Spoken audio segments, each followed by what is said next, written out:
Bismillahirrahmanirrahim. Assalamualaikum dear student. Welcome to my YouTube channel. This is Mushtaq Ahmad. Dear student, today we will discuss about shape of protein. आज हम shape of protein को detail के साथ discuss करेंगे, तो आपने last तक हमारे साथ रहना है। आपकी जितनी भी कंफ्यूजन होगी वो आज क्लियर हो जाएगी। तो dear student, shape of protein को हम किस तरह डिफाइन करेंगे? The shape of protein is based on the manner of peptide bond. Dear student, जो शेप ऑफ प्रोटीन होते हैं वो किस चीज के ऊपर बेस करते हैं? तो वो बेस करते हैं मैनर ऑफ पेप्टाइड बॉन्ड, यानी कि प्रोटीन में जो पेप्टाइड बॉन्ड्स होते हैं वो किस मैनर से यानी किस तरीके से जो है वो लिंक होते हैं एक दूसरे के साथ। तो उस बेस पे हम प्रोटीन को दो टाइप्स में डिवाइड करते हैं। First one is fibrous protein and second one is globular protein. Now dear student, first हम फाइब्रस प्रोटीन को डिस्कस करते हैं कि फाइब्रस प्रोटीन क्या है।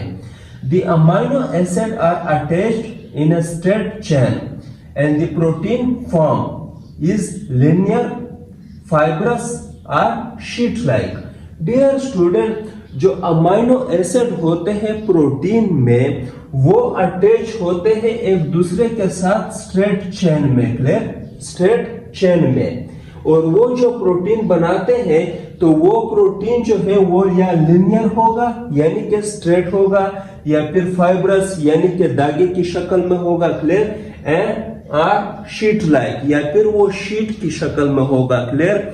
नो डियर स्टूडेंट, जो फाइब्रस प्रोटीन होते हैं उसमें अमाइनो एसिड जो है वो स्ट्रेट चेन में एक दूसरे के साथ लिंक होते हैं, क्लियर? जिस तरह फाइबर होते हैं, क्लियर? या फिर वो शीट बनाते हैं। अगर हम यहाँ डायग्राम में देखें तो यहाँ पर आपको नजर आ रहा होगा ये क्या है? अमाइनो एसिड है। क्या है? Amino acid. तो ये अमाइनो एसिड जो है ये एक दूसरे के साथ स्ट्रेट चेन में क्या है? लिंक है, क्लियर? तो इनके दरमियान बॉन्ड बनता है। इस बॉन्ड को हम क्या नाम देते हैं? Peptide bond, clear? क्या नाम है इसका? पेप्टाइड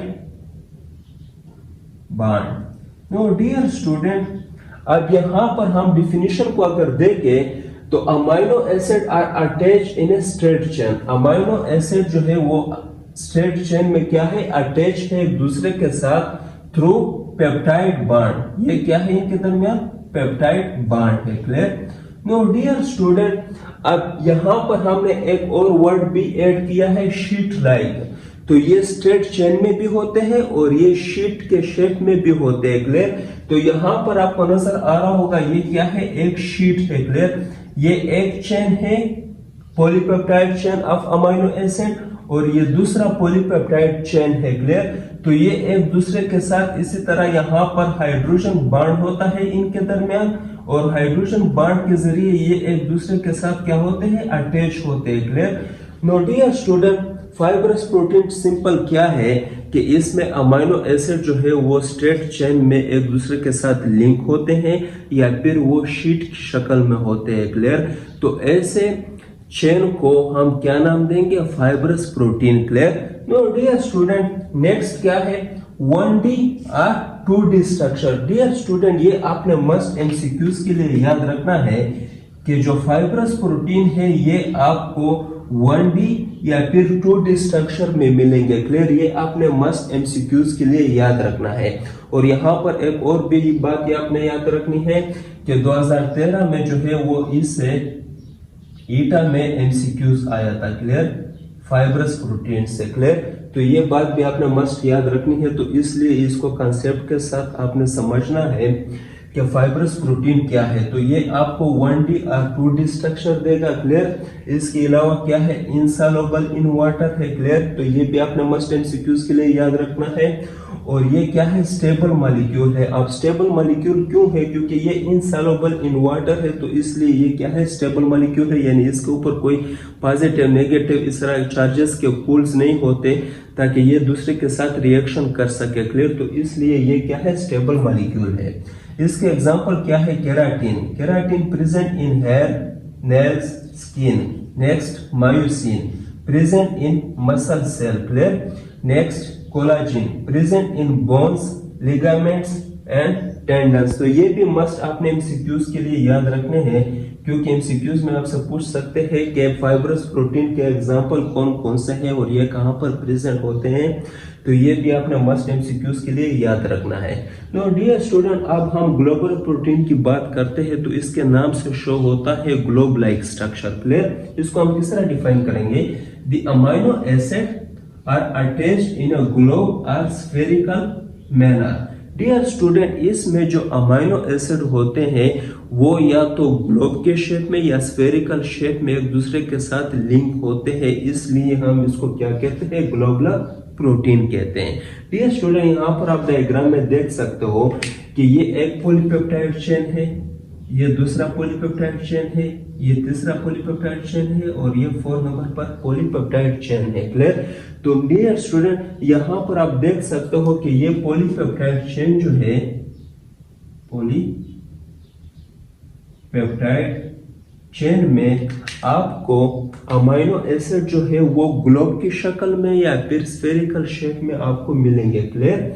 नो डियर स्टूडेंट, ये पॉलीपेप्टाइड चेन जब एक दूसरे से मिलते हैं तो वो क्या बनाते हैं? ग्लोबुलर प्रोटीन बनाते हैं। क्लियर? या फिर एक ही पॉलीपेप्टाइड चेन अगर ग्लोब शक्ल में है तो उसको भी हम क्या कहेंगे? ग्लोबुलर प्रोटीन कहेंगे।